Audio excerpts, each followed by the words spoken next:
Dear Papa Dudut, naranasan niyo na bang pagmukhaing pangit ng isang tao? Ako kasi, oo. At ang masakit pa nito ay sinabi yon sa akin ng lalaking mahal ko. Aaminin ko na habang sinusulat ko ang parteng ito ng aking kwento ay bumabalik yung kirot na naramdaman ko noon na pilit ko namang ibinabaon na sa limot ngayon. Pero siguro ganon talaga at may proseso ang mga bagay. Naniniwala ako na darating ang araw na babalik ang tiwala ko sa sarili ko at muli akong haharap sa salamin ng hindi na sinasabing pangit ako at walang silbi. Bago ko umpisahan ang pagkukwento ay magpapakilala muna ako. Tawagin niyo na lamang po ako sa pangalang Annette, 35 years old at tubong La Union. Pero dito na ako nakatira sa Manila at isa akong nurse. Nadiskubre ko ang programa ninyo noong minsang nag-send ng link sa akin ng pinsan at best friend kong si Christine ng isa sa mga istorya ninyo sa YouTube. Sakto, naka-quarantine ako dahil sa COVID-19 kaya naiinip ako. Simula noon ay nagustuhan ko na ang istoryang tampok ninyo. Pero hindi ko naisip na ako mismo ang magpapadala ng sulat sa inyong istasyon. Magsisimula ang lahat noong 2023 kung saan ay isang taon na ang nakakalipas simula nang maghiwalay kami ng long-time boyfriend kong si Mikey. At kahit ganoon na yon katagal ay hindi pa rin ako makausad. Sobrang gumuho ang mundo ko sa mga nangyari.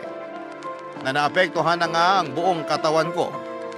Humina ang immune system ko kaya mabilis akong dinapuan ng iba't ibang sakit. Sa sobrang lala ng nangyari sa akin ay na-diagnose din ako na may depression, Papa Dudut.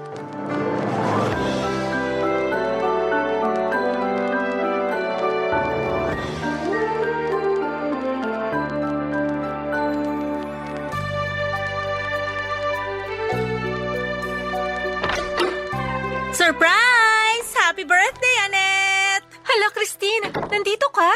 Oo, hindi mo lang ako imahinasyon, Insan. Nandito talaga ako ngayon sa apartment mo para i-surprise ka.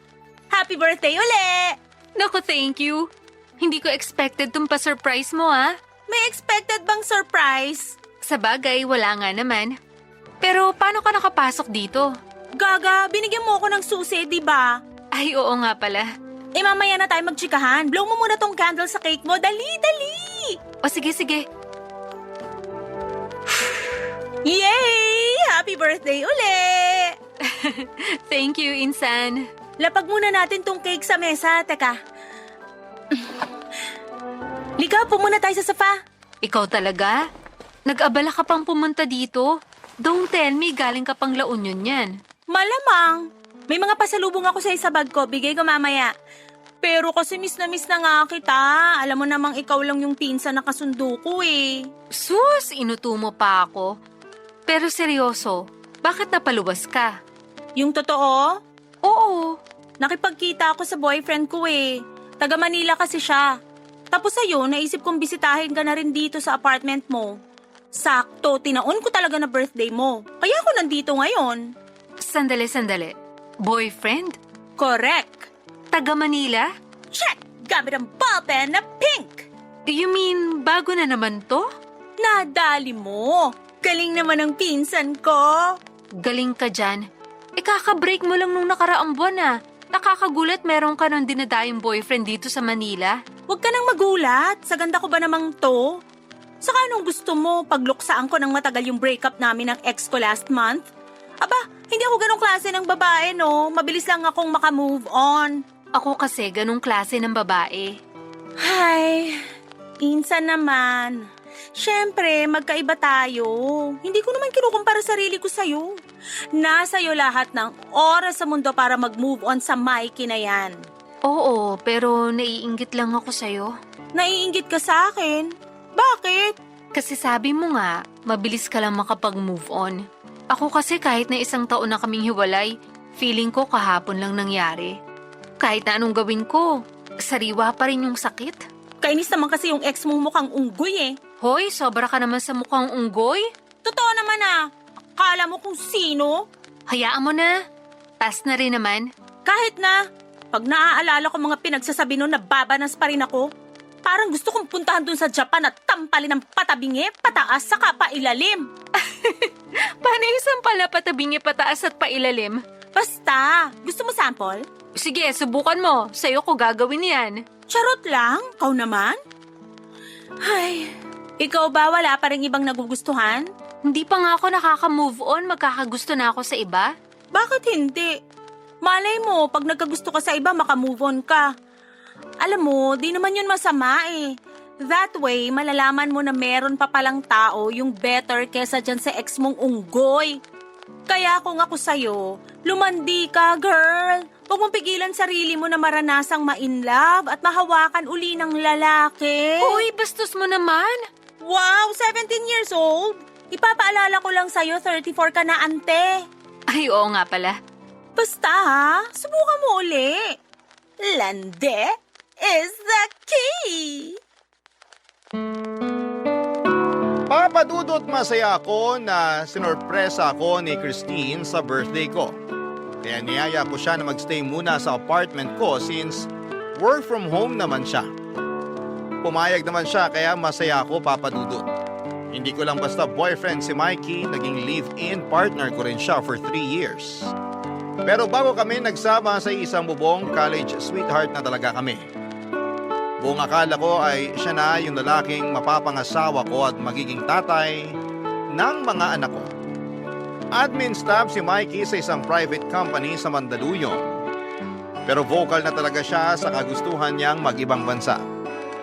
Pero dahil minimum wage earner lamang siya at breadwinner pa ay hirap siyang makaipon ng pera na pangasikaso ng mga papeles niya. Kaya nga tinulungan ko siya since may ipon naman ako at suportado ko siya. Sa pangarap niyang yon, Papadudot. Sabi niya sa akin gusto niyang mag-ipon para makapagpagawa na kami ng sariling bahay.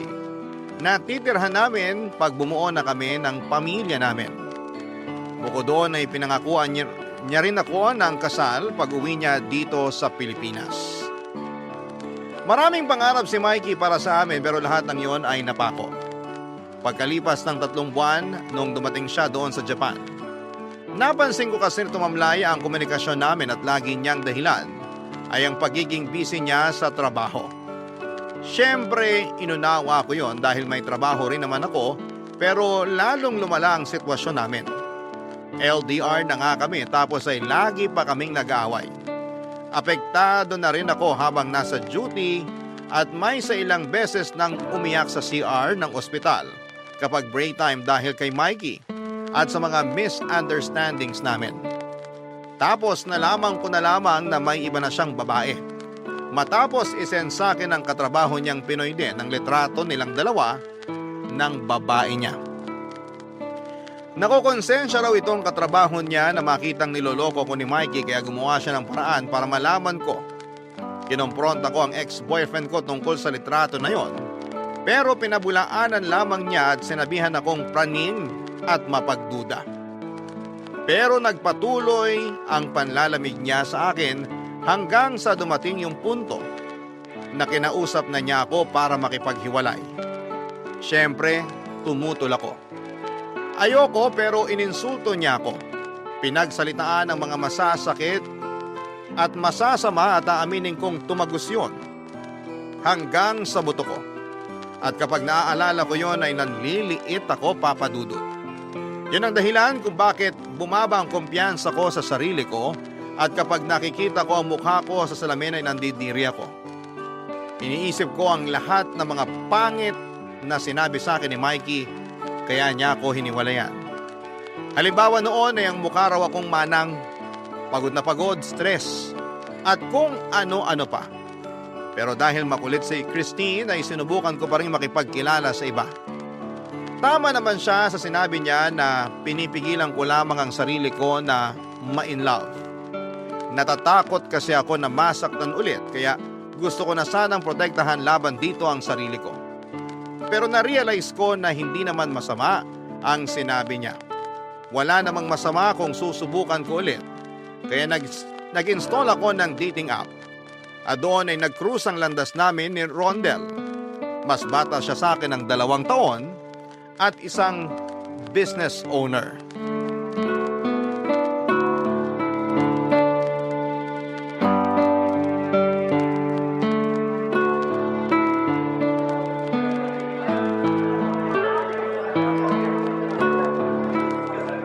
Iba talaga amoy ng brewed coffee? Nakakabuhay ng sistema? Sinabi mo pa. Pero limit ako ngayon sa kape. May acid reflux kasi ako. Naku, hindi ka lang dapat mag-limit. Kailangan, alisin mo na talaga sa sistema mo. Mahirap nang sumpungin. Ang sakit-sakit kaya nun. Sa bagay. Sige, susundin ko sinabi mo kasi nurse ka. Mas alam mo. Hala siya. For sure, pinagsabihan ka na rin ng doktor mo. Ikaw lang tong makulit. Tignan mo, umorder ka na naman ng kape. Kung alam ko lang sana, hindi na tayo pumunta rito. Okay lang yun. Saka minsan lang naman. Ayoko namang palagpasin na dalhin ka rito kasi nabanggit mong gustong-gusto mong subukan kape nila rito. Talaga? Nabanggit ko ba yon? Oo, last time. Sa chat natin. Hindi ko na maalala. Buti ikaw naaalala mo. Oo naman. Maliit na bagay. Pero in fairness, natouch ako. I mean, dun pa lang sa naaalala mo kaya sinama mo sa date natin ngayon tong coffee shop. Thank you for being thoughtful. You're welcome. So, maiba tayo. Kwento ka pa nga ng tungkol sa family business nyo? Gusto ko pang malaman. Gumagawa ng glass products ang family ko. Sample nun yung mga bottles and jars na may iba't ibang pinaggagamitan. Windows, mirrors, partitions, insulation. Inumpisahan ng lolo ko yung business na yon na minana pa ng daddy ko. Napalago nila yun ni mami at ngayon kami na ng 2 brother ko yung nagmamanage. Hindi ba mahirap mag-manage ng business? Mahirap din kasi maraming challenges. Pero naaayos din naman.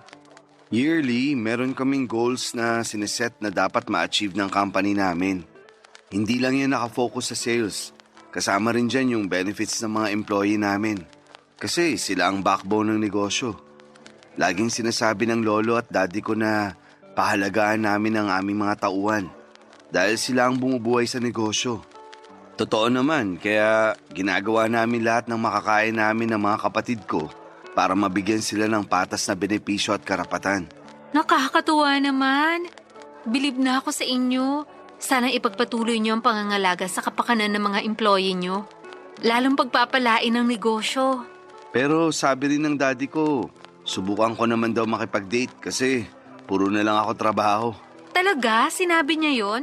Maraming beses na. Kampiyan pa sila ni mami. Ako na lang kasi walang asawa sa aming magkakapatid. Hindi naman nila ako pinipilit pero masarap daw kasing ma-in love. Kailan ko pa raw ba planong pagbigyan ng sarili ko na maranasan yun? Pag-uugod-ugod na ako. Anong sagot mo? Sagot ko? Bakit hindi? Wala namang pinipiling edad ang love. Ayun, binato ako ni daddy ng ballpen during our management meeting pa naman yun. Sapul ako sa ulo. Grabing daddy mo, asintado. Oo, magaling yun mag-dart eh. Kaya yun, para makaganti, sinumbong ko siya kay mami.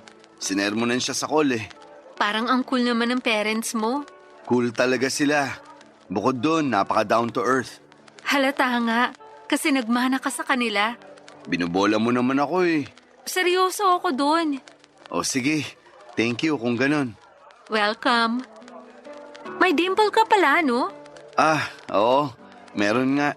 Nice. Ngiti ka palagi. Para lagi mong makita? Parang gusto ko na lang tuloy sabihin na may pagkamahangin ka. Huwag naman. Sige ka, tampo ako. Ay, wow. Joke lang. Ikaw naman magkwento tungkol sa trabaho mo.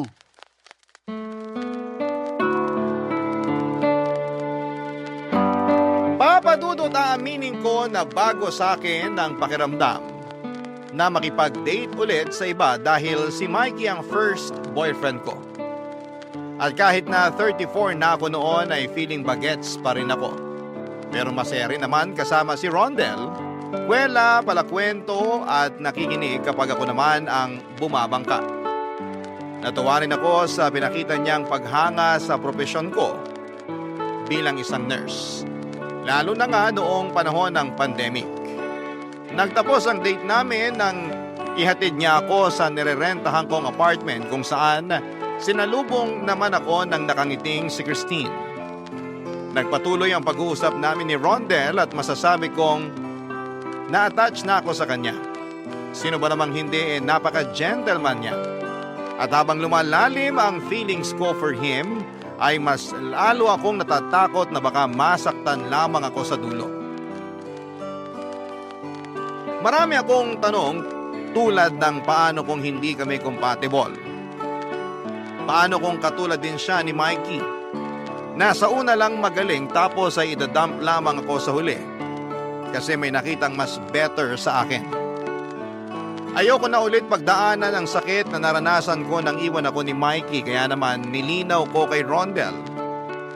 Ang pagkakaibigan lang ang kaya kong ibigay sa kanya. Dahil hindi pa ako handang pumasok muli sa panibagong pakikipagrelasyon ng mga panahong yon. Barangay Love Stories. Barangay Love Stories. Papadudod, parang pinagsisihan ko na sinabi kong pagkakaibigan lang ang kaya kong ibigay kay Rondel. Kasi habang tumatagal ay hinahanap-hanap ko na ang presensya niya. Siguro kay na-fall na ako sa kanya sa loob ng 2 linggo naming pag-uusap. Pinaramdam niya kasi sa akin na mahalaga ako at kaibig-ibig. Kumbagay nawala lahat ng pagdududa ko sa sarili ko dahil sa pagmamahal niya. Pero ako lang tong natatakot na sumubok ulit at makipagrelasyon. Kung tatanungin ninyo ako kung ano ang nagustuhan ko kay Rondel ay masasabi kong marami. Bukod sa artistahin niyang itsura ay napakabait din niyang anak sa mga magulang niya. Kaya nga mahal na mahal ko noon ang ex-boyfriend ko kasi mabuti rin siyang anak sa nanay niya na mag-isang nagtaguyod sa kanilang 5 magkakapatid. Laging sinasabi ni Mikey na gusto niyang bumawi sa mama niya at ibigay dito ang lahat ng kaginhawahan na deserve nito. At magagawa lang niya yon kapag nakapag-abroad siya. Kaya nga hindi ako makapaniwala na lolokohin niya ako. Kasi pinangakuan din niya ako na babawi siya sa akin at sa mga tulong ko sa kanya. Hindi naman ako naniningil pero umasa pa rin ako sa mga sinabi niya. Kaya nga ang sakit-sakit na lahat ng yon ay hindi niya tinupad sa akin pero sa iba, tinupad niya.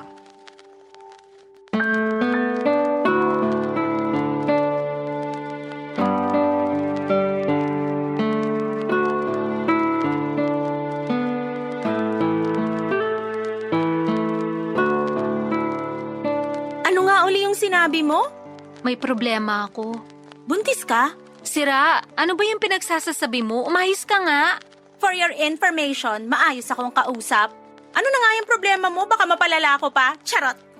Baka matulungan kita, kaya sabihin mo na. Kasi, humihingi ng second date si Rondel. Sus, yun lang naman pala. Anong yun lang pala? Kung mangunot kasi noo mo at magsalubong kilay, kala ko na paano ka na. Second date lang pala eh. Di pagbigyan mo. Kaso sabi ko, hanggang friends lang kami. Gaga, sinabi mo yon? Oo. Pero sabi mo okay naman si Rondel. Disente, mukhang matino, saka gentleman. Nandun na tayo pero bigla ulit ako natakot. Paano kung masaktan uli ako? Paano kung... Hoy, insan, kalma ka lang. Inhale, exhale. Salamat, Insan. Sorry. Ang OA ko ba? Gaga, hindi OA yun, no? Pero pwede mong sabihin sa akin yung gumugulo sa isip mo? Ayun na nga yun. Natatakot ako na baka pag pinagbigyan ko si Rondel, lalo ako mahulog sa kanya. Wait! Stop! Hindi na nga ako nagsasalita eh. Ulitin mo nga yung sinabi mo. Alin ba dun? Yung natatakot ako? Hindi yan, forward pa. Yung dulo. Yung pagkatapos nung pinagbigyan mo si Rondel. Lalo akong mahulog sa kanya? Ayun nga! So, ibig sabihin, nahuhulog ka na sa kanya. In love ka na, Insan. Oo, pero Pero ano? Walang mangyayaring masama sa'yo. Kaya wag mong pigilan na lalong ma-inlove kay Rondel. natatakot nga ako. Hindi ka ba nakikinig? Hindi lahat ng lalaki katulad ni Mikey. Ramdam ko na mabait talaga si Rondel, kaya wag mo naman siyang i-judge na kaugali ng mokong mong ex-boyfriend. Ang unfair nun sa kanya, lalo na sinabi mong in love ka na rin. Sa bagay, may punto ka. Pero, paano ko ba sasabihin sa kanya? Na alin? Na gusto ko naman talagang pumayag sa second date namin, pero nahihiya kasi ako. 'Di ba? Sinabi ko nga sa kanya na hanggang friends lang kami. Sus, kahit naman magkaibigan, nagde-date pa rin. Pumayag ka lang, tapos kunin mo yung sign kung gusto mo pang i-pursue yung relationship nyo. For sure may rason kung bakit magkausap pa rin kayo hanggang ngayon at gusto kanyang makadate uli kahit na sinabi mo sa kanya na friends lang kayo. Go girl! Ganun ba yun? Oo, maniwala ka sa pinsan mong maganda. Baka sinasabi mo lang yan kasi gustong-gusto mo na ako magka-jowa ah. Bakit naman hindi? Sabi ko nga, ramdam ko na mabait yang si Rondel. Gwapo pa. Alam mo may kamukha siyang artista sa GMA. Basta meron talaga. Pero sige na, pumayag ka na. Makipag-date ka na uli. Ay, o sige. Sana lang talaga walang mangyaring masama. Walang mangyayaring masama. Ganyan din inisip mo nung unang date nyo, pero umuwi ka ritong malapad ang ngiti na hindi mawala-wala hanggang kinabukasan. Huwag mo nang subukang i-deny. Grabe namang observation skills yan, Insan. Syempre naman. Kilig na kilig ka pa nga no na parang akala mo bumalik ka sa pagiging teenager. Parang nahiya na tuloy ako. Hay nako, huwag ka nang mahiya. Ako lang naman to. Saka happy nga ako na happy ka na uli. Sige, sabihin na natin na konting frustrated at confused, pero mas nananaig yung happiness talaga.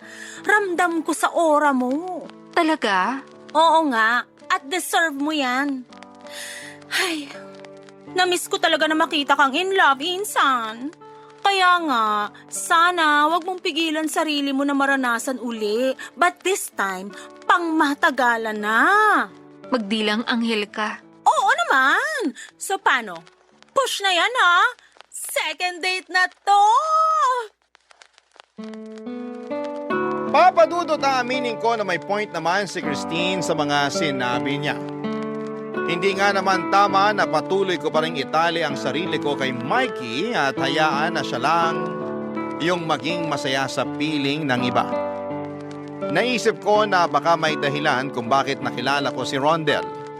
Kaya naman kinonsider ko ang payo ng pinsan ko at kinausap ko si Rondel. Sinabi ko na pumapayag na ako makipag-date sa kanya sa ikalawang pagkakataon, Papadudot. Tuwang-tuwa naman si Rondel nang sabihin ko yon. At kulang na lang ay hilahin na niya ang araw. Para lamang dumating yung eksaktong petsa kung kailan magkikita kami. Naging smooth yung date namin at nagpunta kami sa Intramuros pagkagaling namin sa Binondo. Tapos nag-museum din kami at masasabi kong nag-enjoy talaga kami ng husto. Kumbaga ay sulit yung pagod sa paglalakad. Napag-usapan din namin ni Rondel kung ano ang level ng pagkakaibigan namin. Sinabi niya sa akin na higit na sa pagkakaibigan ang nararamdaman niya. Kahit na pinigilan naman niya noong una dahil narespeto niya ang request ko. Nung ako naman ang tinanong niya ay doon ako umamin na gusto ko na rin siya. And to make the story short ay pumayag na akong ligawan ni Rondel. At bilang unang hakbang ay pinakilala ko siya sa pinsan kong si Christine after a week, Papadudot.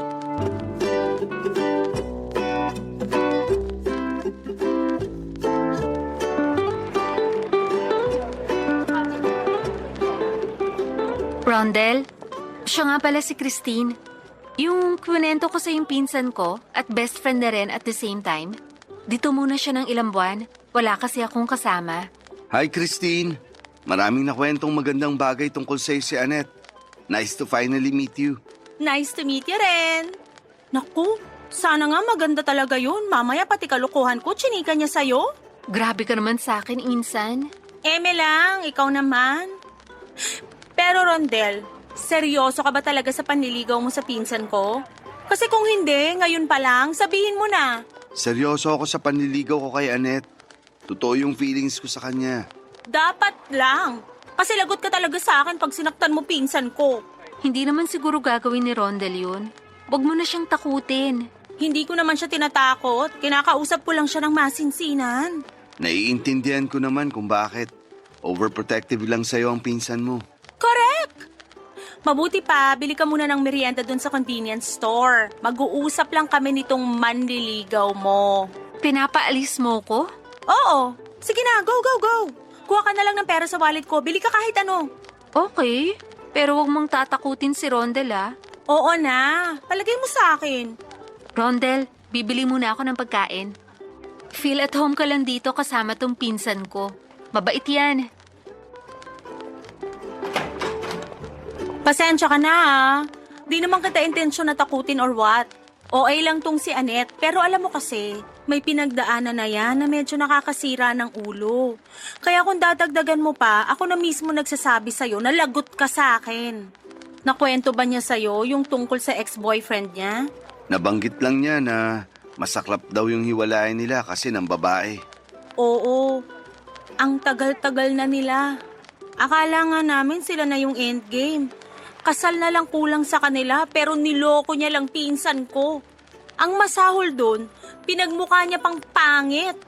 Ang sakit-sakit marinig kay Annette yung mga sinabi sa kanya nung damukol na Mikey na yon. Kaya pag naaalala ko yun, nanggigigil pa rin ako. Ay, kasi hindi yun totoo. Ang ganda-ganda ng pinsan ko. Mabait siya, mabuting tao. Masipag na nurse tapos gaganunin lang siya nung lalaking minahal niya. Nakakalungkot lang talaga na may mga taong ubod ng sama. Akala mo wala silang pinagsamahan ni Annette. Ayoko na uli makitang nasasaktan yung pinsan ko ng todo-todo kaya sana ingatan mo siya at alagaan.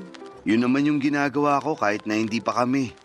Mahal ko na siya at seryoso yung nararamdaman ko sa kanya. Buti naman. Yun lang din yung kailangan kong marinig sa'yo. Alam ko na di na bata si Annette pero kung nandito parents niya, ganito rin sasabihin nila sa'yo. Masaya ako na meron siyang pinsan na nag-aalala sa kapakanan niya. Umasa ka na tatratuin kong mabuti si Annette. Namamahalin ko siya ng buong buo at iingatan ko ang kanyang puso. Aasahan ko yan. Pag yung pangako mo, binali mo, naku! Humanda talaga yung leeg mo. Charot lang. Baka sabihin mo, tinatakot na talaga kita. Nandito na ako. Buti walang pila sa cashier, kaya mabilis lang ako nakapagbayad. Ano binili mo? Merienda natin. Anong pinag-uusapan niyo ni Rondel? Wala naman. Pinapirma ko lang siya ng kasunduan na kapag sinaktan ka niya, mananagot siya sa akin. Huy, seryoso? Siyempre, biro lang. Pero kinausap ko lang siya na sana mahalin ka niya at alagaan pag naging kayo. Totoo yun. At sabi ko, oo. Kasi mahal na kita kahit di pa tayo. Ay, sus! Bigla ako tuloy na miss jowa ko. Teka, tatawagan ko nga muna. Magbebe time muna kayo. Papadudot na touch naman ako sa mga sinabi ni Christine. Siya kasi ang kasama at karamay ko noong kasagsagan ng breakup namin ni Mikey. Wala na kasi akong parents, magkasunod na namatay sina mommy at daddy noong 2019. Kaya malaking dagok din ang breakup namin ni Mikey years later dahil hindi pa ako noon kayang mag-isa. Kumbaga bukod kay Christine ay siya lamang yung kakampi at kasangga ko. Pero sinaktan at iniwan lang din naman niya ako. Kaya nga thankful ako na may isang Rondel na dumating sa buhay ko, Papa Dudut. Parang nadagdagan ang support system ko. Pagkalipas ng isang buwan na panliligaw ay sinagot ko na nga po si Rondel. Naging masaya ang takbo ng relasyon namin. Una niyang ginawa ay pinakilala niya ako sa parents niya na hindi nagtagal ay nagkaroon ng espesyal na puwang sa puso ko. Naalala ko sa kanila ang mommy at daddy ko. Kaya nga nung nalaman nilang ulila na ako ay hindi sila nagdalawang isip na ituring akong miyembro ng pamilya bilang isang anak. Ang sarap sa pakiramdam na magkaroon ng panibagong pamilya. Sa katauhan ng mga magulang ni Rondel, Papa Dudut. Barangay Love Stories. Barangay Love Stories. Papa Dudut, over the moon yung pakiramdam ko sa usad ng relasyon namin ni Rondel. Kahit na hindi pa kami nagtatagal ay masasabi ko na siya na talaga. At noon ko na lamang ulit naramdaman ang ma-in love ng husto.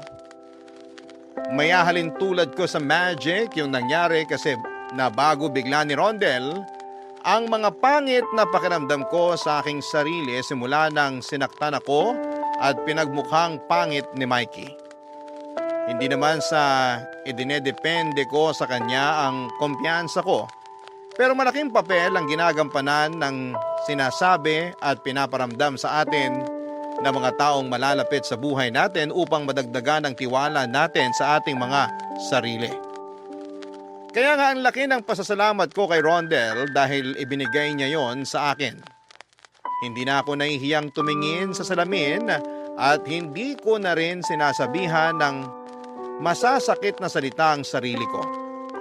Marami kaming plano ni Rondel sa buhay. Napag-usapan na rin namin ang pagpapakasal at minamadali na rin kami ng mga magulang niya dahil gusto na raw nilang magkaapo. Bagay na tinawanan lang namin ni Rondel. Walang pagsidla ng kasiyahan na nararamdaman ko ng mga panahong yon. Dahil unti-unting kinukulayan na namin ang mga plano namin. Excited na akong bumuo ng pamilya kasama siya pero lahat ng yon ay nagbago. Nang ma-diagnose akong may stage 1 cervical cancer nitong January lang, pakiramdam ko, pinagsakloban ako ng langit at lupa dahil sa panibagong pagsubok na pinagdaraanan ko, Papa Dudut.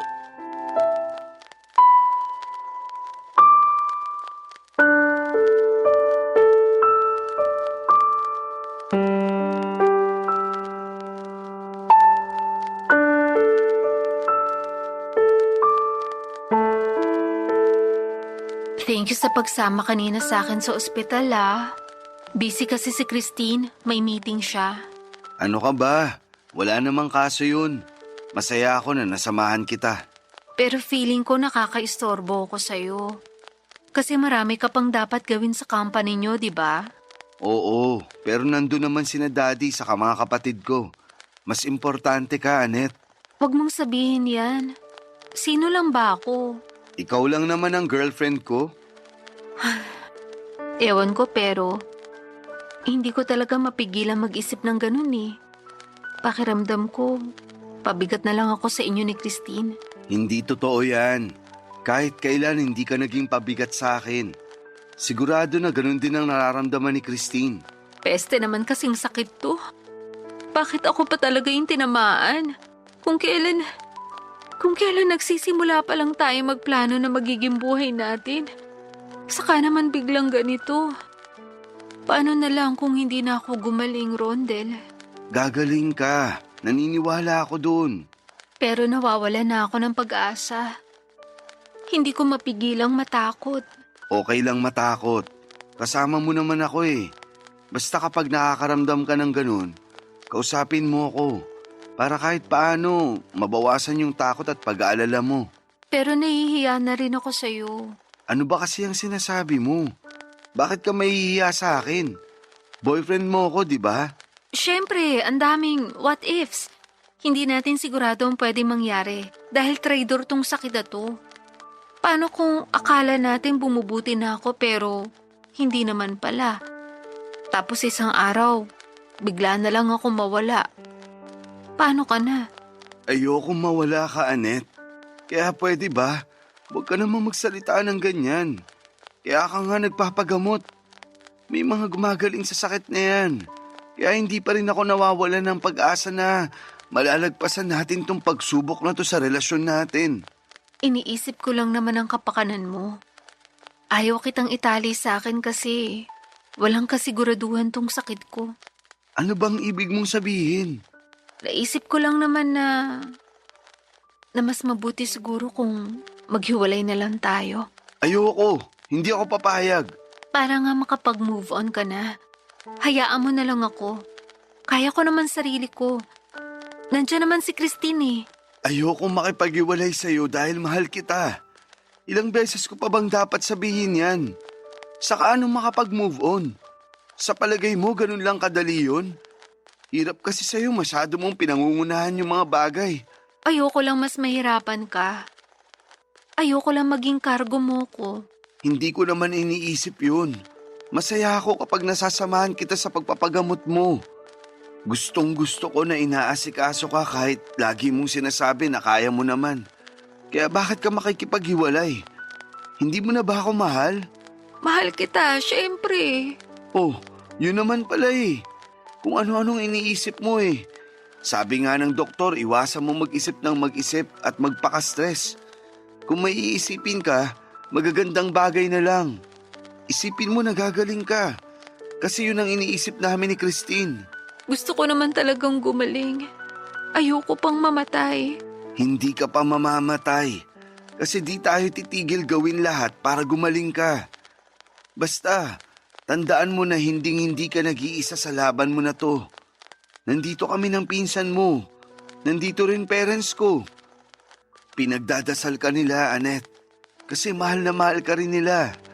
Kaya sana huwag kang sumuko, ha? Gagaling ka. Salamat, Rondel. Malaking bagay na nandyan ka. Mas nakakaya kong labanan tong sakit ko. Pasensya ka na sa sinabi ko kanina. Ayoko naman talaga maghiwalay tayo kasi mahal na mahal kita. Mahal na mahal din kita. Kaya tahan na. Nandito lang ako para sa'yo. Papa Dudut, hindi niyo ako masisisi kung gusto ko nang makipaghiwalay kay Rondel. Pakiramdam ko ay nasirang lahat ng mga magaganda naming plano sa buhay dahil sa pagkakasakit ko. Pero ang totoo ay natatakot talaga akong mag-isa. Ayoko pa rin mamatay kaya nga mabuti na lamang dahil hindi ako iniwan ni Rondel. Hindi siya pumayag na makipaghiwalay sa akin kahit na magiging malaking responsibilidad niya ako. Hindi ko na idedetalye ang gamutan ko pero masasabi kong mahirap at masakit. May mga araw na mabuti ang pakiramdam ko at meron namang hindi. Dahil sa nangyari ay hindi na muna ako nakakapag-duty kasi kailangan kong magpalakas. Mabuti na lang at nasa tabi ko si Rondel at Christine para umalalay sa akin. Pakiramdam ko ay hindi ako nag-iisa habang nakikipaglaban sa sakit ko. Aaminin ko po na may mga araw pa rin na pinanghihinaan ako ng loob. Pero pinagpapasa Diyos ko na lamang ang lahat. Dahil siya lang naman ang may hawak ng buhay natin. Hindi ako tumigil sa pagdarasal na sana'y pagalingin niya ako dahil gusto ko pang makasama si Rondel ng mas matagal. Papa Dudut.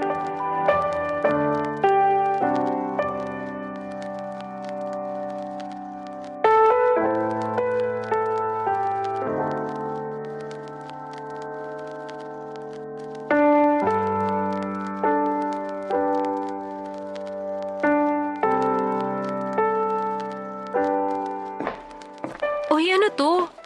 Bakit may pakandila at dinner for two? Siyempre, espesyal ang gabi na to para sa atin eh. Espesyal? Birthday mo ba? Hindi pa naman, di ba? Hindi pa rin naman natin anniversary. Oo, pero mamaya ako na sasagutin yung mga tanong mo. Upo ka muna rito. Teka, ipag-uurong kita ng upuan.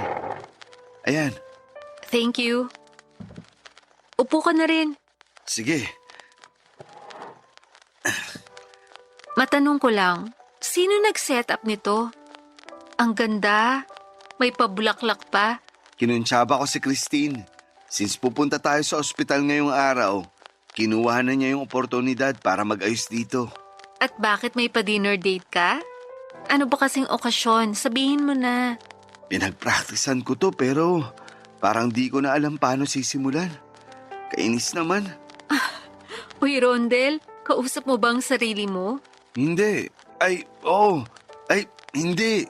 Ano ba talaga? Teka, kinakabahan ka ba? Sino ba kasing hindi kakabahan? Kalma ka lang. Ay, tinanong mo kung anong okasyon, di ba? Oo. Wala naman talagang okasyon. Hindi pa natin anniversary at hindi ko pa rin birthday. Pero nitong mga nakaraang araw, may na-realize ako Ano yun? kung gaano kita kamahal. Kung gaano ko kagustong gugulin ang habang buhay kasama ka habang bumubuo ng sarili nating pamilya. Rondel, ano kasi? Shh! Pakinggan mo muna sasabihin ko. Okay, sige. Nung tinanong ako ng mga magulang ko kung gaano kita kamahal, sinabi ko na mahal kita. At handa akong samahan ka sa bawat sandali ng buhay mo. Lalong-lalo na dito sa pinagdaraanan mo. Sinabi ko sa'yo na huwag kang matakot kasi hindi ka nag-iisa. Bukod kay Christine, nandito ako. Hindi mo lang ako boyfriend.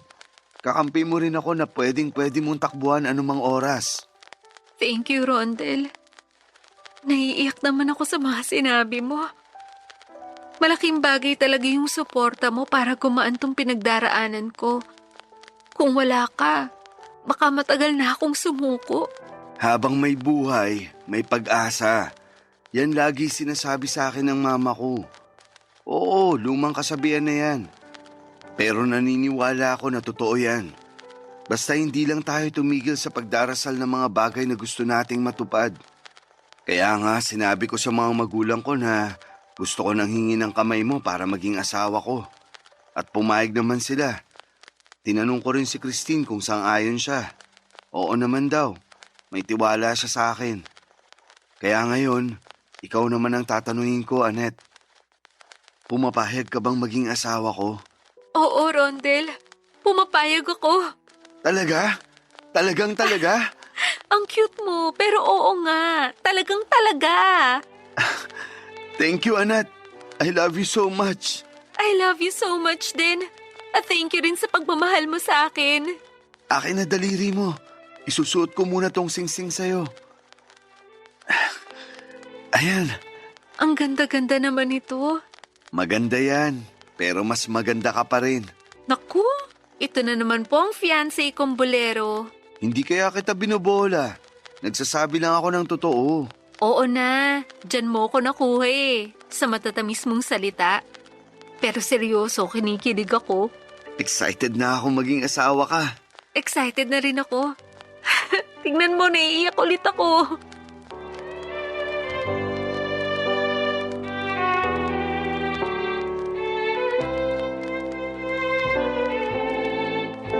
Papadudot halo-halong saya at excitement ang naramdaman ko na mag-propose sa akin si Rondel.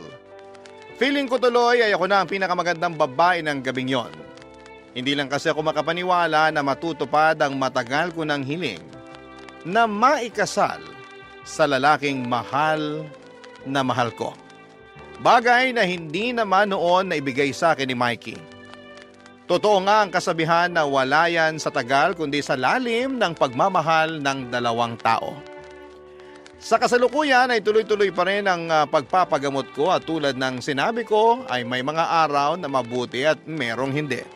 Pero mas malakas na ako ngayon kumpara noon dahil alam kong kasama ko na si Rondel na harapin ang pagsubok na ito sa buhay ko. Gusto ko lang ding ibalita na last month ay kinasal na kami sa huwes at nakatira na ako ngayon sa kanila. Mahal na mahal ko po si Rondel. Siya ay yung lalaking ibinigay ng Panginoon sa akin bilang sagot sa mga panalangin ko. Maraming salamat po, Papa Dudut, sakaling mapili ninyong i-area ang istorya ng buhay ko. Buti na lang at napilit ako ni Christine na magpadala ng sulat sa inyong istasyon para ibahagi ang love story namin ni Rondel at hindi yon magiging posible kundi dahil sa tulong niya. Meron lang po sana akong kahilingan sa mga kabarangay natin. Kung pwede sana'y ipagdasal ninyo ang aking paggaling. Hanggang dito na lamang po ang sulat ko, Papa Dudut, and God bless po sa Barangay LS and more power sa Barangay Love Stories. Ang inyong kapuso at kabarangay forever, Annette. Dear Papa Dudut, noong nabubuhay ang tatay ko ay lagi niyang sinasabi na hindi naman daw mawawala ang mga dagok o pagsubok habang patuloy tayo naglalakbay sa mundong ito. Ibig sabihin, parte ng pang-araw-araw nating buhay ang mga problema. May ugali noon si tatay na para hindi tuluyang malugmok ay tinuturing niyang oportunidad ang bawat problemang nararanasan namin. Na meron daw siya ritong matututunan at mas mapapatatag nito ang kanyang sarili. Hindi rin daw yon pang matagalan at may katapusan. Nang tumanda na ako ay mas naintindihan ko ang kahulugan noon, lalo na noong mga panahong ako naman ang dumaan sa matinding dagok ng buhay ko. Bago ko umpisahan ang pagkukwento ay pabati muna ng isang mapagpalang tanghali sa inyo at sa mga kabarangay natin. Matatawa ba kayo kung sasabihin kong Barangay LS ang tinuring kong kaibigan noong mga panahong pakiramdam ko ay nag-iisa ako sa buhay? Kapag nakakapakinig ako ng mga kwento sa Barangay Love Stories at tuwing narinig ko ang mga payo sa mga kabarangay natin sa letter sender ay nababawasan ang lungkot na nararamdaman ko. Matagal ko nang pinakikinggan ang Barangay Love Stories, pero ngayon lamang ako naglakas ng loob na sumulat. Tawagin niyo na lamang ako sa pangalang Desiree, taga Iloilo pero tubong Pasig. 30 years old, pangalawa sa 5 magkakapatid. Magsisimula ang lahat noong 24 years old ako at nagtatrabaho bilang manager sa isang kilalang fast food chain dito sa Pilipinas.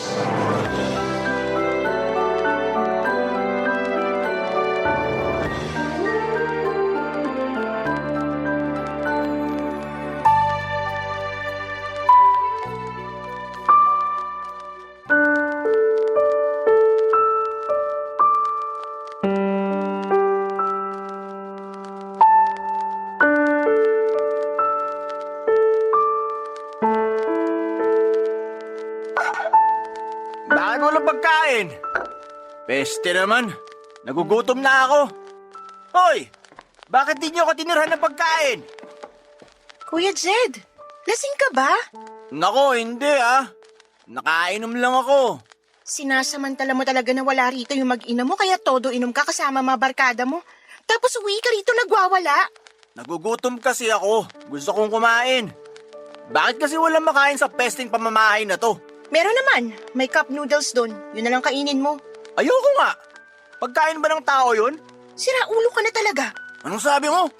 Kuya mo pa rin ako. Alam ko yun, pero kung umasal ka parang daig mo pang bunso natin. Tsaka, huwag ka nga sumigaw dyan, baka magising si nanay. May sakit pa naman yun. Ano bang ingay yan, Jed? Gabing-gabi na ang taas pa ng boses mo. Mamaya ireklamo tayo ng mga kapitbahay natin. Hindi yan, ay. Sila irereklamo ko. Subukan lang nila. Ano bang pinagsasasabi mo?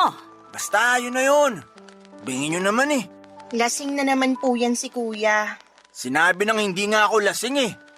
Nakainom lang pero... Ay, mahabagin! Jed, tumayo ka nga dyan sa sahig, bata ka! Di na po ako bata.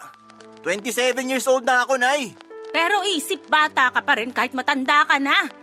Hala, nagdudugo na mo. Malamang tumama yan sa kanto ng upuan. Naku naman. Ay, anak, huwag ka nang tumunga nga dyan. Ikuha mo ng bulak at gamot tong kuya mo para sa sugat niya. Sige po, Nay. Malayo yan sa bituka. Pwede ba tumigil ka na nga dyan? Desiree, ang tagal mo naman. Dali-dalian mo. Aba, Ito na po yung medicine kit, Nay. ay, anong gagawin ko dyan? Ipaglagay mo ako ng gamot sa bulak. Sige po. Ano ba yan? Lahat kailangan sabihin sa'yo ay kita mo na ngang may sugat ang kuya mo? Hindi ko naman po kasalanan kung bakit siya may sugat, kaya wag po kayo magalit sa akin. Ah, basta. Akin na yung bulak. Dali! Ay, Jed, nak. Masakit to, ha? Hihipan ko na lang para di masyadong mahapde. Oh, Aray ko, Nay. Aray ko naman. ay, huwag ka ngang malikot. Baka malagyan kong mata mo. Ayoko na po niyan. Ang sakit-sakit kaya. Ikaw na nga ginagamot ni nanay, ikaw pang may ganang gumanyan? Ano bang problema mo, ha? Bakit lagi ka nalang may sinasabi sa lahat ng ginagawa ko? Paano? Di ka naman gumawa ng matino, kaya malamang may masasabi sa'yo. Nay, awatin niyo ako kasi masasampal ko na tong si Desiree. Tumigil na kayo. Mali naman na pinagsasalita mo siya ng ganyan. Kuya mo pa rin siya. Wala naman po akong ginawa sa kanya, nagsabi lang ako ng totoo. Kahit na. Hindi ka na lang sana nagsalita. Kita mong lasing yung kuya mo. Minsan hindi mo rin ginagamit kokote mo eh. Ano na? Naghihintay ako ng sorry mo. Sorry, kuya. Yan, ganyan nga. Tandaan mo kasi na ako pa rin ang kuya mo. Kaya dapat igagalang mo ko kahit na manager ka dun sa pinagtatrabahuhan mo. Tama na yan. Matulog ka na lang, Jed.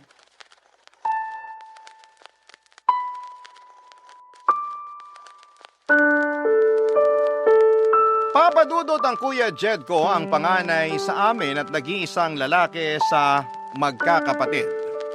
Siya ang paborito ni nanay dahil para silang pinagbiyak na bunga ng namayapa naming tatay. Ang nakakainis lang ay kinukonsinti pa rin siya ni nanay sa mga kalokohan niya at kinakampihan sa mga baluktot niyang katuwiran. 2 taon lang ang tanda ni Kuya sa akin pero pamilyado na siya. May boyfriend naman ako for 3 years. May isang anak na si Kuya sa kinakasama niya at nakatira sila sa amin. Malit lang ang bahay namin, meron lamang yung 3 kwarto at yung isa ay inookupa ng pamilya ni Kuya. Yung isa naman ay pinaghahatian namin ng 2 kong kapatid habang yung isa ay kinananay at sa bunso namin. Dating electrician sa barko ang tatay namin bago siya nadisgrasya sa pinagtatrabahuhan niya. Kaya maaga siyang nagretiro at nag-business na lamang sila ng parisan ni nanay. Doon nila kinuha ang pera para maipatayo ang 2 palapag naming bahay. Pero nasimot lahat ng ipon ng mga magulang ko nung nagkaroon ng pancreatic cancer si Tatay Papa Dudut. 2 taon din niya yung nilabanan bago siya sumakabilang buhay. Nalugi na rin ang negosyo namin dahilan kaya huminto kami sa pag-aaral ni Kuya Papa Dudut. Mula noon ay nagsimula na kaming magtrabaho. Ako bilang serbidora sa fast food sa Pasig at si Kuya naman bilang warehouse staff sa isang planta sa Rizal. Pero nag-working student ako noong kumikita na ako ng pera at nakapagtapos naman ng kolehiyo. Tapos itinuloy ko na magtrabaho sa fast food chain na pinapasukan ko at doon na nagsimula ang training ko para maging isang manager. Habang unti-unting gumaganda ang takbo ng karera ko, bigla namang nag-asawa si Kuya at nagkaroon siya ng panibagong responsibilidad, Papa Dudut. Sa kabila ng lahat ay mahal ko pa rin ang pamilya ko dahil sila na lamang ang meron ako. Saka laging sinasabi sa akin noon ni tatay na alagaan ko raw si nanay at ang mga kapatid ko. Dahil maloko si Kuya kaya hindi niya masyadong maasahan. At bilang panganay na babae, ako raw ang dapat na tumayong huwaran sa mga mas nakababata ko pang kapatid. Kaya nung namatay si tatay, tinandaan ko lahat ng mga sinabi niya. At kahit na masakit sa ulo kasama sina nanay at kuya sa bahay, tiniis ko na lamang yon dahil mahal ko sila.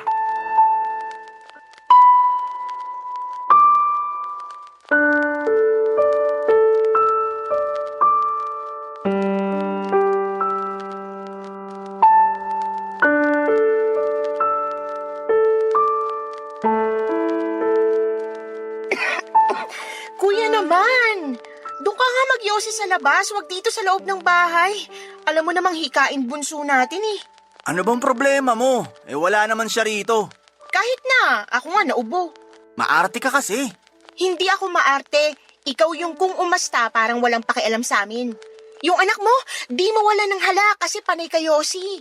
Alam mo bang dumidikit sa damit, naiiwan sa buhok at balat yung usok ng sigarilyo mo? Tapos nalalanghap namin yon kaya mas delikado. Kailan ka pa naging doktor? Di ko alam nagbago na pala trabaho mo. Di ka na utusan at serbidora lang ng mga tao. Hindi naman na talaga ako utusan dahil manager na ako sa pinagtatrabahuhan ko. Ay, oo nga pala. Kaya pala mayabang ka na kasi manager ka na. Pwede ba wag kang nga sumigaw? Nag-uusap lang tayo, 'di ba? Ano ba kasi pinag-uusapan natin? Wala naman, di ba? Nananahimik ako rito sa sala. Nanonood ng basketball game sa cellphone ko. Tapos dumating-dating ka at sisitahin mo pag-yoyosi ko. Hindi lang naman yun yung problema natin dito. Gusto rin kitang kausapin kasi tumawag sa akin kinakasama mo. Di ka raw nagpadala ng pamasahe sa kanila kaya di sila makauwi sa probinsya. Naawa naman ako kaya ako na yung nagpadala. Pero hindi naman pwede laging ganun. Sigurado ako na ikaw lang naman nagbigay. Di naman yun ang hingi sa'yo. Kung manunumbat ka, sana di ka na nag-abot. Bukal naman sa loob ko yun, pero napapansin ko kasi lagi kayong kinakapos sa pagkain, sa gamot, at iba nyo pang pangangailangan. Tapos, ngayon, wala ka palang pinadala sa mag-ina mo, alam mo naman ngayon sila luluwas ng probinsya. Walang natira sa sinahod ko eh. Laki ng kaltasan sa opisina namin.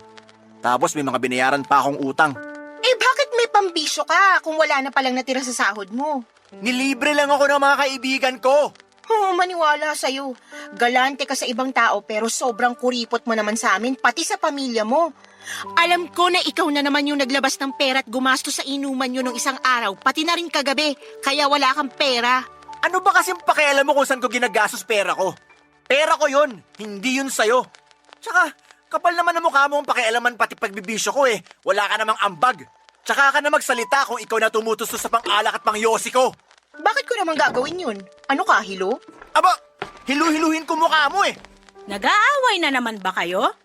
Dinig na dinig ko boses nyo sa labasan. Nakakahiya kayo, ha? Si kuya lang naman po yung sumisigaw, Nay. Ang hinahinahon ko rito. Paano hindi sisigaw? Nakakabwisit ka. Wala po akong ginawa dyan, ha? Sinaway ko lang na wag nang magyosi rito sa bahay kasi nauubo ko sa usok. Tapos pinagsabihan ko rin tungkol sa pagbibisyo niya kasi lagi na lang silang kapos. Narinig nyo, Nay? Napaka-pakialamera ng anak nyong yan. Huwag mo na lang kasing pakialaman ng kuya mo, nak. Diskarte naman niya yon kung kulang pera nila ng pamilya niya. Saka kung ayaw mong mausok, dun ka sa kwarto nyo. O di kaya lumabas ka ng bahay natin. Liit-liit na bagay, pinalalaki mo. Seryoso po kayo, Nay? Kinakampihan niyo si kuya? Oo, kasi mali na pinagsasalitaan mo siya ng ganyan, kapatid ka lang naman. Kuya mo pa rin siya, baka nakakalimutan mo.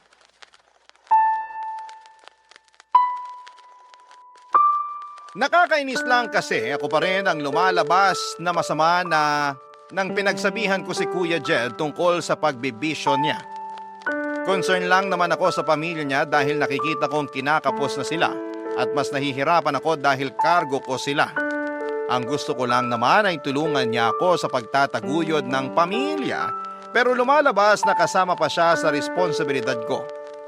Kaya nga malaki ang tampo ko kay nanay nang kampihan niya pa si kuya dahil unfair noon para sa akin, Papa Dudut. Hindi lang naman si kuya ang anak niya rin ako. At kung magbibilangan kami ng mga naitutulong namin ni kuya sa pamilya, alam ko na mas marami yung naiambag at naisakripisyo ko. Kaya lang si kuya pa rin yung kawawa at biktima sa aming dalawa. Ako pa rin yung mayabang at mapanumbat na anak dahil lang mas malaki ang sweldo ko kesa sa kapatid ko. Ang sakit lang sa kalooban na sa mismong pamilya ko pa talaga ako makakarinig ng mga masasakit na salita.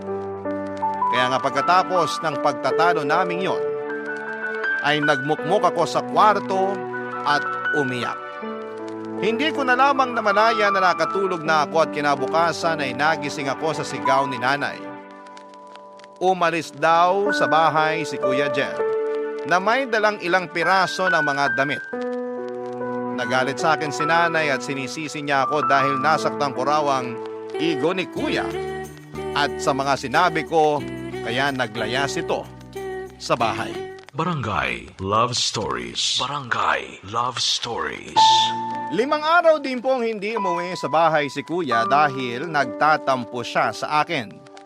Nakabalik na noon ang kinakasama niya at anak mula sa bakasyon nila sa probinsya. Ang dahilan sa kanila ni nanay ay umuuwi raw si Kuya sa bahay ng kaibigan niyang lalaki para malapit sa mga pinag-a-applyan nila ng trabaho. Ilang beses siyang pinuntahan doon ni nanay para makiusap na huwag nang magtampo sa akin. At umuwi na sa bahay namin, Papa Dudut. Hinahanap na rin kasi siya ng anak niya. Nung una ay nagmatigas pa si Kuya at sinabing uuwi lang siya kapag umalis daw ako sa bahay. Pero nung wala na siyang may ambag sa tinutuluyan niya ay kusa na rin siyang bumalik sa bahay namin, Papa Dudut. Sa loob ng mga panahong yon ay hindi ko napigilang magngit-ngit sa galit at inis sa sarili kong kapatid. Buti na lang at handang makinig sa akin ang boyfriend ko sa lahat ng mga problema ko sa bahay namin. kahit papaano'y gumagaan ang loob ko at hindi ko rin kasi masabihan ang mga nakababata kong kapatid dahil ayoko namang dumagdag pa yon sa lahat ng mga inaasikaso nila.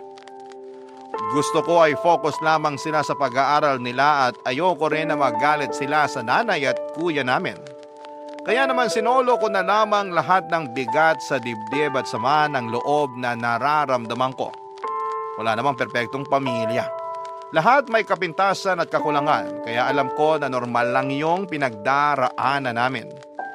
Kaya nga sa huli pinatawad ko na lamang si kuya kahit na siya patong may ganang palabasin na ako ang kontrabida sa pamamahay namin, Papa Dudut.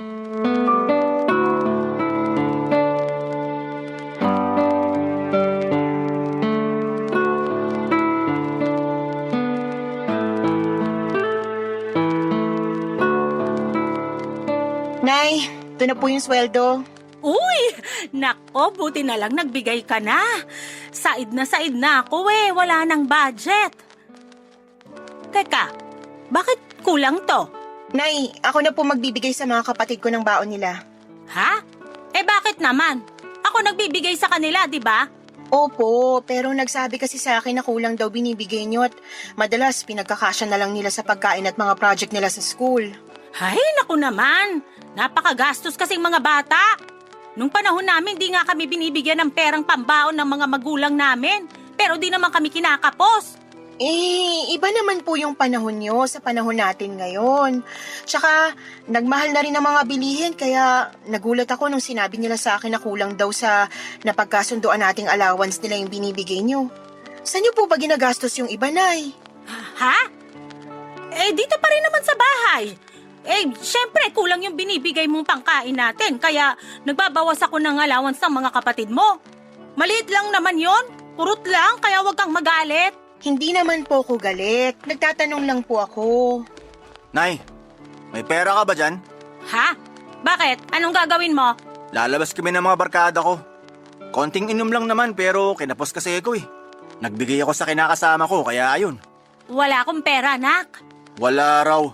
Ano yung nasa bulsa nyo? Tsaka nangako kayo na bibigyan nyo ako ng pera pag binigyan na kayo ni Desiree. Ayan na ba yon? Akin na, dali! Ay, Yun! Malutong-lutong pa na 1,000. Salamat, Nay. Alis muna ako.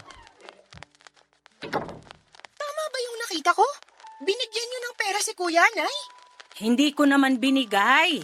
Siya yung kumuha, nakita mo naman, di ba? Pero sabi niya nangako raw kayo sa kanya na bibigyan siya ng pera pag binigyan ko na kayo. Ibig sabihin, kaya kayo kinakapos sa budget natin kasi binibigyan niyo pa si Kuya. O ano naman kung binigyan ko siya? Kuya mo naman siya. Hindi niyo po kasi naiintindihan. Ginagamit lang niyang pambisyo yung perang hinihingi niya sa inyo, Nay. At baka nakakalimutan niyo na pera ko pa rin yan. Sa akin galing yan. Hoy, pera ko na to kasi binigay mo na sa akin. Kaya may karapatan akong gamitin tong pera na to kung saan ko man gustuhin. Labas ka na doon kasi binigay mo na sa akin to, no?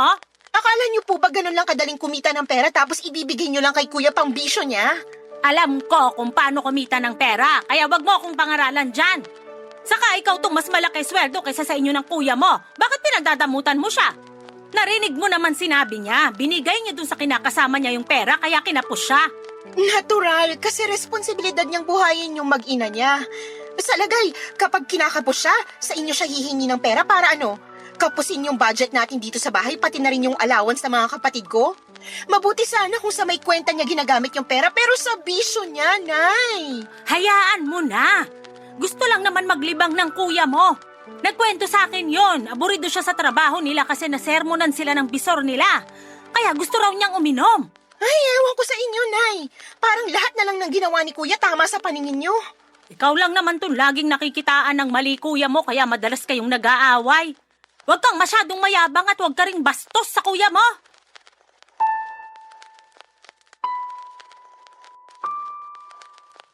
Galit si nanay sa akin dahil sa limitadong pera na ibinigay ko sa kanya. Masisisi niyo ba ako kung maging mahigpit ako hindi naman tama na pera ko pa talaga ang ginagamit para sa bisyo ni kuya. Kaya nga kahit na nagtatalak pa siya ng araw na yon, ay nagbingi-bingihan na lamang ako. Pero hindi ibig sabihin ay hindi na ako nasaktan at naapektuhan sa mga sinabi niyang masama at masakit sa akin. Marami akong tanong sa isipan ko tulad ng bakit ganon niya ako pakitunguhan. Anak din naman niya ako. Sabi ng mga kaibigan ko na nakakaalam sa sitwasyon ng pamilya namin ay may favoritism daw si nanay at mas kinakampihan daw ng magulang yung anak nilang mahina dahil mas kailangan sila nito. At sa pamilya namin ay si kuya yon. Para sa akin ay wala namang masama na kampihan niya si kuya, pero sana'y huwag naman niyang iparamdam sa amin. Lalong-lalo na sa akin, na si Kuya Jed lang ang anak niya, Papa Dudut. Kaya nga para mabawasan ang pag-aalala ko na baka hindi nabibigyan ng baon ng iba ko pang mga kapatid ay ako na ang nag-aabot noon sa kanila. Imbes na idaan ko pa ang pera kay nanay. Hindi ko siya tinatanggalan ng karapatan na maging magulang sa amin pero alam kong may sinabi rin ako dahil sa akin galing ang pera. Pinaghirapan ko yon mula sa pagtatrabaho kaya dapat alam ko kung saan yon napupunta. Pero minasama pa rin yon ni nanay at sinabihan akong mapagkwentang anak. Porket ako ang nagpapasok ng pera sa pamamahay namin. Sa totoo lang, Papa Dudut ay pagod na akong pakisamahan sila pero hindi ko naman sila matiis ng matagal. Isang araw ay narinig kong nagtatalo sina kuya at ang kinakasama niya dahil kulang daw ang perang sinesweldo ng kapatid ko na panggastos nila. Nalaman ko rin na may sakit ang pamangkin ko kaya hindi na ako nagpatumpik-tumpik na mag-abot ng pera para sa pambili nila ng gamot. Pero ni isang thank you mula kay kuya ay wala akong narinig at pagkatapos ay ginawan pa niya ako ng masama, Papa Dudut.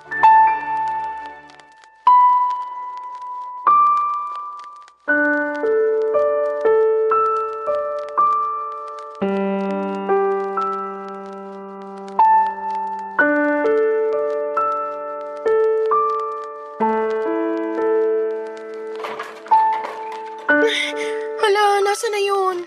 Dito ko lang yun nilagay ah. Desiree, nak! Liga rito! May dalang donut kuya mo, may pizza rin. Naku, ang dami naman pagkain. Sige po, Nay. Lalabas na po.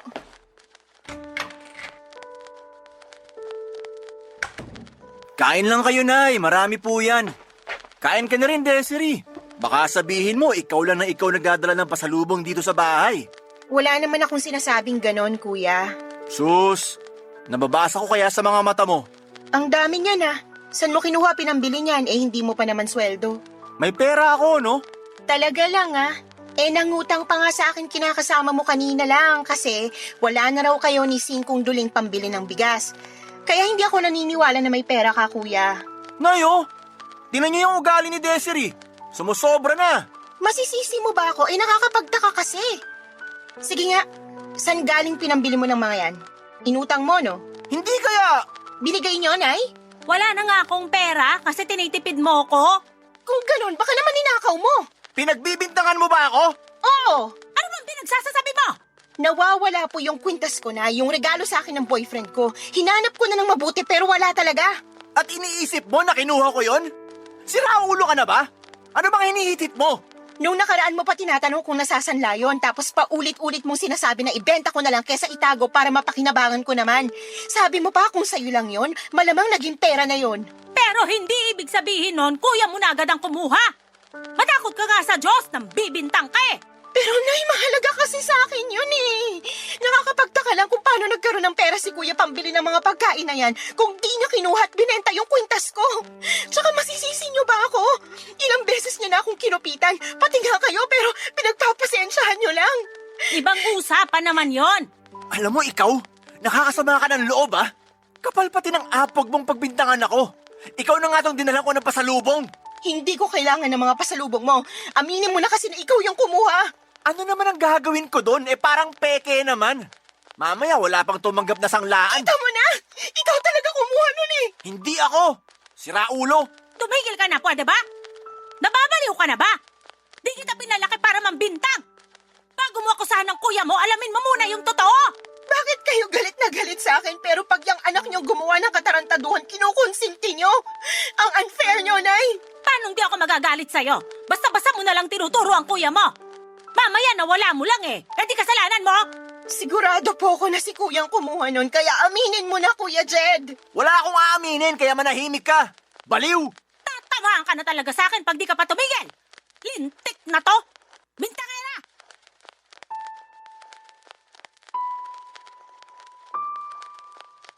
Papadudo, tulad ng sinabi ko ay hindi yun ang unang beses na nawalan ako ng gamit sa bahay namin at laging si Kuya Jed ang salarin. Ang halimbawa ng kinuha niya sa aking gamit ay yung tumbler na regalo sa akin ng kaibigan ko noong birthday ko. Nakita ko na lamang na ginagamit na ng kinakasama niya dahil tinatamad daw itong kumuha ng tubig na malamig sa ref kaya doon na lamang naglalagay ng yelo. Akala niya ibili yun ni Kuya at gusto niya sanang isauli sa akin pero ako na lamang ang tumanggi. Bukod doon ay may mga damit din ako na kinukuha ni Kuya at ibinibigay sa live-in partner niya. Natigil na lamang yon nung sinita ko siya at napunta kay nanay ang pangungupit niya ng pera. Pero kung tutuusin ay parang ako pa rin ang pinagnanakawan niya dahil sa akin galing ang mga perang yon, Papadudot. Kaya sigurado ako na siya ang kumuha ng kwintas na regalo ng boyfriend ko. Kaso imbes na aminin ang kasalanan niya at humingi ng tawad ay nagmatigas si Kuya. Sinabihan niya ako ng hindi maganda at ang masahol pa doon ay kinampihan pa siya ng nanay namin. Kaya nga abot langit ang galit ko sa kanya at nadagdagan pa ang hinanakit ko. Nang pagkaraan ng 2 araw ay nakita ko ang naturang kwintas sa leeg ng kapitbahay naming dalaga, Papadudot. Barangay Love Stories. Barangay Love Stories. Sinabi sa akin ng kapitbahay namin na niregalo yon sa kanya ng nanay niya at nakumpirma ko na binenta nga yon sa kanila ni Kuya. Gusto ko sanang bilhin na lamang ang kwintas dahil galing yon sa boyfriend ko pero nagbatigas ang kapitbahay namin. Gustong gusto niya raw kasi yon at hindi na sila makakabili ng ganon sa murang halaga. Naiyak na lamang ako nang hindi na naibalik sa akin ang kwintas at sinabi ko yon sa boyfriend ko. Nagalit siya sa kuya ko pero sabi rin niya na pabayaan ko na lamang dahil pwede naman niyang palitan yon. Sobrang sama ng loob ko sa kapatid ko na mga panahong yon. Kaya naman kinumpronta ko siya pero mas galit pa siya sa akin, Papadudot. Simula noon ay hindi ko na kinausap si Kuya Jed. Nawala na ako ng amor sa kanila ni nanay dahil kinampihan na naman siya ni nanay, Papadudot. Kahit na ginawa na ako nito ng masama. Kung ituring ko sila sa bahay ay para na lamang hangin pero sa totoo lang ay nasasaktan din ako pag ginagawa ko yon.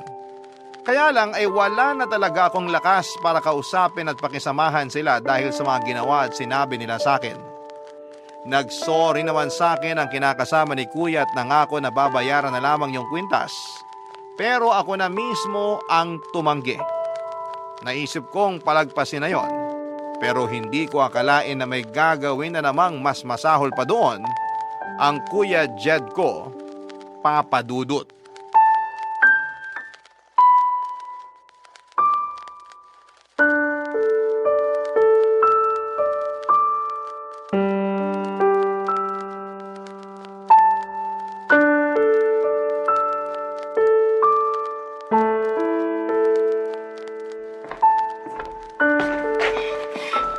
Nay, nasan po si Kuya Jed? Umalis, bakit? Saka bakit ganyan ang itsura mo? Nawawala po yung pera ko sa cabinet eh. Malaking halaga po yun. Kaka-withdraw ko lang kanina para sa... Ibang klase ka rin, no? Kada may mawawala sa'yo, kuya mo agad pagbibintangan mo? Siya lang naman magnanakaw dito sa atin, Nay. Wag na wag mong pagsasalita ng ganyan ng kuya mo! Bakit ba kasi kampi kayo lagi sa kanya? Ako na nga yung naaagrabyado niya, siya pa rin kinakampihan niyo. Kaya tuloy lumalaki ulo ni Kuya kasi mahal na mahal niyo. Ayoko lang maramdaman ng kuya mo na wala siyang kakampi sa bahay na to. galit ka sa kanya. Ilag din mga kapatid mo sa kuya nila kaya ako na lang kakampi niya. Sana naman maintindihan mo yon. Hindi ko kayang intindihin kasi kahit masama niyang gawain, kinukonsinti niyo. Suportado niyo nga pagbibisyo niya, di ba? Magkano ba yung perang nawawala sa'yo? Ako na magbabayad para matahimik ka lang dyan. Malaki yun, Nay. Ipon ko po yun para sa kasal namin ng boyfriend ko. Ano? May plano ka na palang magpakasal? Di mo man lang sinasabi sa akin? Paano na lang sustento mo sa pamilya natin pag nag-asawa ka na? Di ka talaga nag-iisip? Sobra na po kayo! Palagay niyo sa akin, bangko niyo! Nandito na po ako. Ay, Jed! Ano nangyari sa mukha mo? Bakit may pasa ka? Putok pa labi mo na! Napaaway lang. Pero ayos lang po ako, Nay. Ayos ba yung ihika-ika ka na rin maglakad? Sino yung gumulpi sa'yo? Ipapabarangay natin! Wag na po. Gulo lang eh. Ayoko lang nang inaagrabyado ka. Ayos na nga po, Nay. Wag na kayong OA dyan. Oh, bakit ganyan ka makatingin sa akin, Desiree? Kuya, nawawala yung perang kawi-withdraw ko lang. Aminin mo na. Kinuha mo yun, no? Hiniram ko lang naman. Sinasabi ko na nga ba, ikaw yung nagnakaw noon. Hiniram ko lang naman. Ibabalik ko rin sa'yo. Pero hindi ka nagpaalam sa akin, kaya pag nanakaw pa rin yon. Kinailangan ko lang talaga kasi kasi pinagbabantaan na ako ng mga pinagkakautangan ko. Tingnan mo, ginulpi pa nila ako kanina nung mabayaran ko sila kasi raw pinagtaguan ko sila ng matagal. Sana naman maintindihan mo. Huwag ka namang madamot. Utang mo yan. Bakit ako kailangan mang problema dyan? Tsaka ako pa talaga yung madamot? Kapal din talaga ng mukha mo. Mabuti nga yung nabugbog ka nila para maturuan ka naman ng leksyon. Pinagsasasabi mo dyan? Ayos lang sa'yo na sinaktan nila kuya mo? At ayos lang po sa inyo na pinagnakawan ako ni Kuya. Sinabi ko naman sa inyo na mahalaga pag gagamitan ko ng perang yun. Nakakaintindi po ba kayo? Mas mahalaga pa rin buhay ng kuya mo. Paano na lang kung may nangyaring masama sa kanya dahil lang sa kadamutan mo? Isipin mo nga yun ng mabuti. Hindi yung puro sarili mo na lang inuuna mo. Saka na kayo magpakasal. Marami pa namang pagkakataon. Ewan ko po sa inyo, Nay. Wala na po talaga akong masabi. Bahala na kayo ni Kuya. Pagod na ako sa inyong dalawa.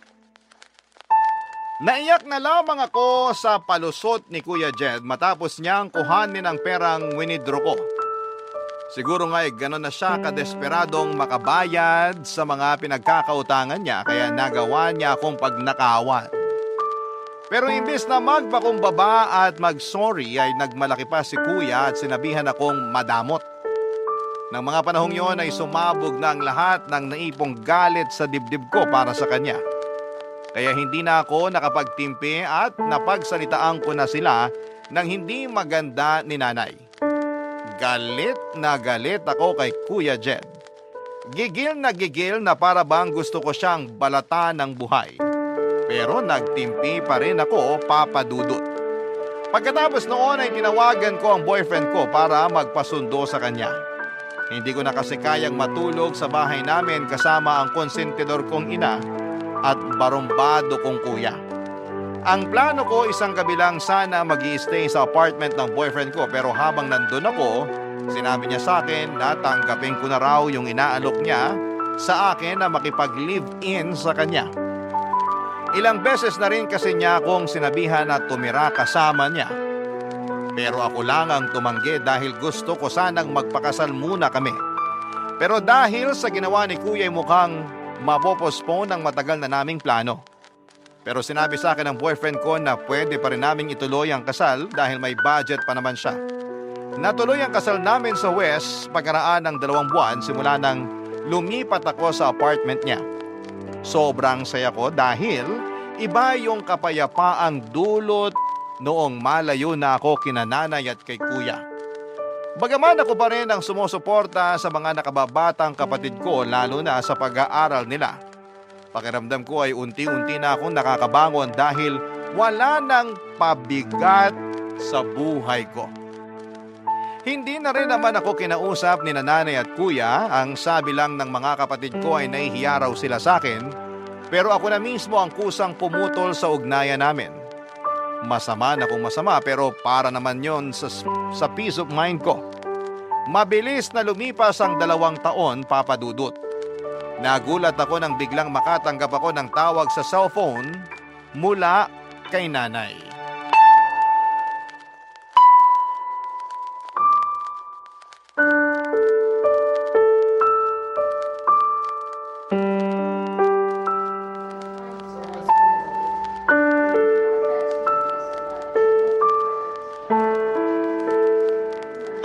nangyari kay Kuya, Nay? Bakit siya nandito sa ospital? Nung una, dinadaing ng kuya mo yung malalang sakit ng tiyan niya. Kaya naisipan na naming magpakonsulta sa doktor. Nalaman namin na may ulcer siya, pero natuklasan din ng doktor na sumuri sa kanya na may iba pa siyang sakit. At doon na nga namin nalaman na may liver cancer siya. Stage 4 na raw, kaya imposible nang gumaling ang kuya mo, nak. Sigurado po ba sila? Mamaya mali naman yung diagnosis nila. Magpa-second opinion po tayo, Nay. Ginawa na namin yon at pareho pa rin ang resulta.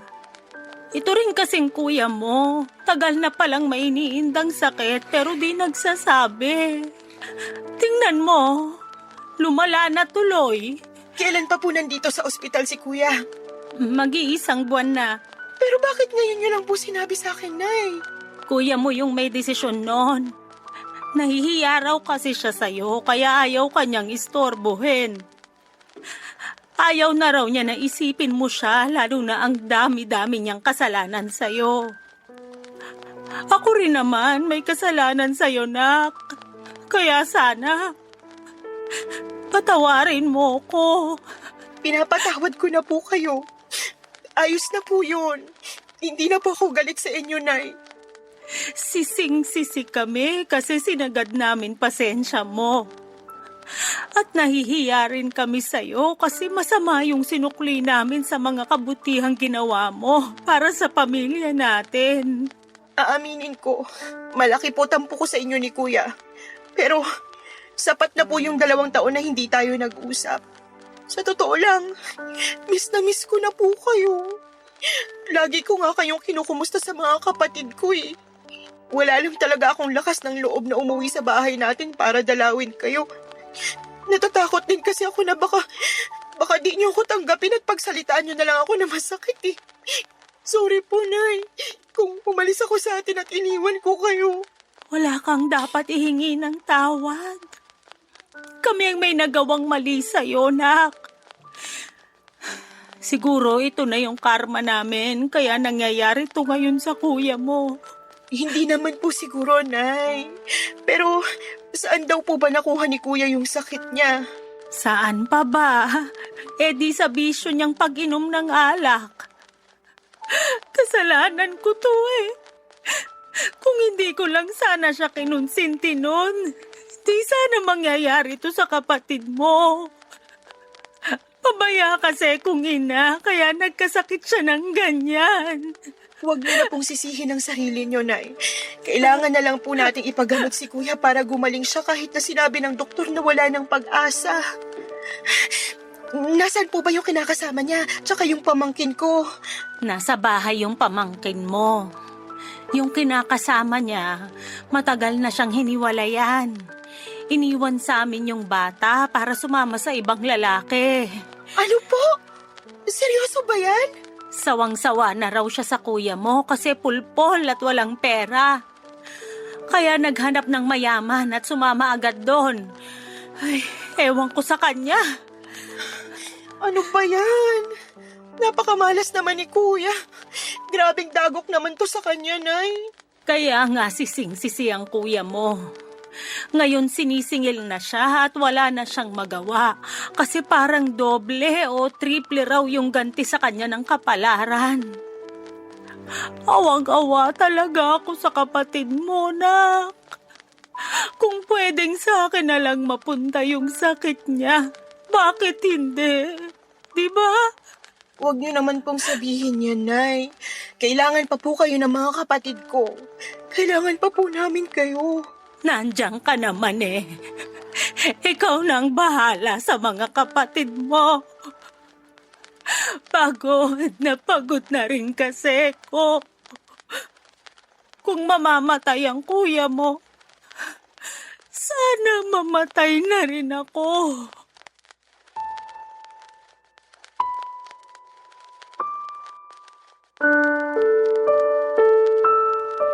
Papadudot, napaka-unfair ni nanay sa sinabi niyang yon.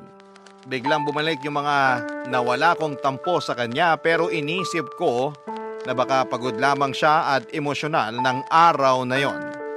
Nag-focus na lamang kami kay kuya na noon ay sobrang payat na dahil sa kanyang sakit. Sa totoo lang ay masakit makita na nakaratay sa higaan ang sarili mong kapatid at pinahihirapan ng malalang sakit.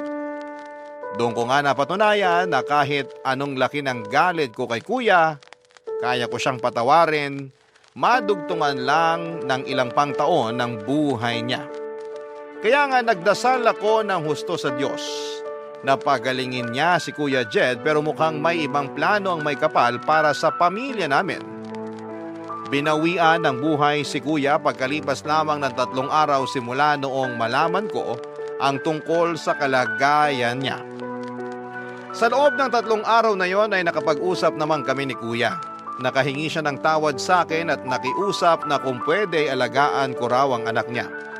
Nangako ako sa kanya na hindi ko pababayaan ang pamangkin ko dahil mahal na mahal ko ang batang yon. Sobrang lungkot ng pamilya namin ang pumanaw si Kuya Jet. Iyak nang iyak si nanay sa unang gabi ng burol. Kulang na lamang ay maglupasay siya sa sahig habang sumisigaw na sana'y mabuhay pa ang kuya namin. Tapos doon na nangyari ang hindi inaasahan dahil biglang inatake sa puso ang nanay namin. Papa Dudut. Dead on arrival si nanay sa ospital ng gabing yon. Kulang na lamang ay mawala ako sa katinuan dahil sa sunod-sunod na dagok ng kapalaran sa amin. Buti na lamang kasama ko ang mister ko at siyang umalalay sa akin. Hindi ko na idedetalye kung ano pa ang mga sumunod na mga nangyari, pero nairaos naman namin ang libing ni nanay at ni kuya ng mga panahong yon. Ang sakit mawala ng isang kaanak. Paano pa kaya kung dalawa sila at magkasunod pa? Pero iniisip na lamang namin na magkasama na sila ni tatay sa kabilang buhay kasama si kuya at umaasa na sana'y masaya sila sa kinakaroonan nila.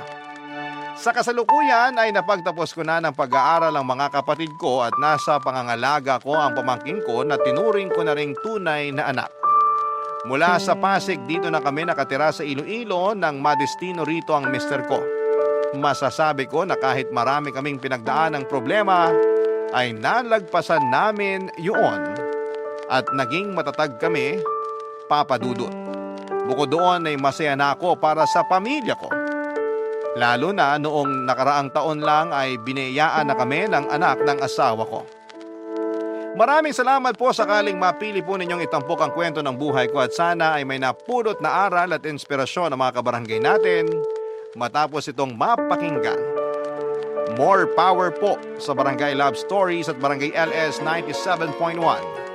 Ang inyong forever kapuso at kabarangay, Desiree.